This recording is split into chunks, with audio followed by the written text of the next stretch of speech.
সুপ্রিয় দর্শক, আসসালামু আলাইকুম। আমি লেফটেন্যান্ট কমান্ডার জাহাঙ্গীর, রিটায়ার্ড। আপনাদের সামনে আজকে হাজির হয়েছি পারস্য এবং আজকের ইরান এই বইটি নিয়ে, যেটা আমি লিখেছি।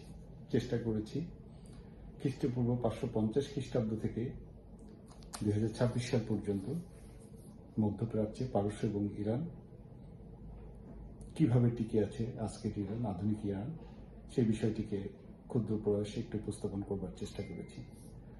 বইটিতে আমি চেষ্টা করেছি আর্মেনীয় সাম্রাজ্য, Alexander the great, Byzantine,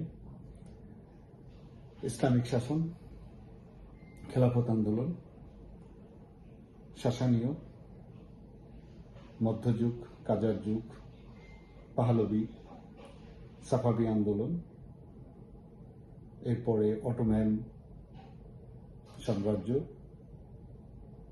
Mughal সাম্রাজ্য,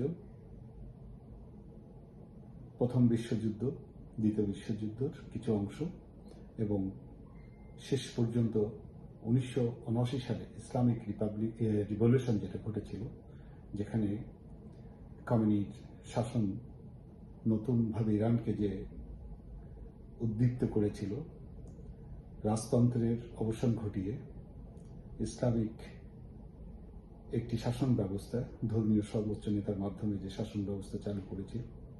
এখানে চেষ্টা করেছি উল্লেখ করবার যে কিভাবে ইরান টিকে আছে। অ্যাকচুয়ালি এখানে ইরানের সাংস্কৃতিক ঐতিহ্য, যেটা খুব শক্তভাবে ইরানকে টিকে থাকতে সাহায্য করেছে। এর মধ্যে আপনারা কবি রুমি, শাহনামা, এই বিষয়গুলো পাবেন, ফেরদৌসির বিষয়গুলো পাবেন।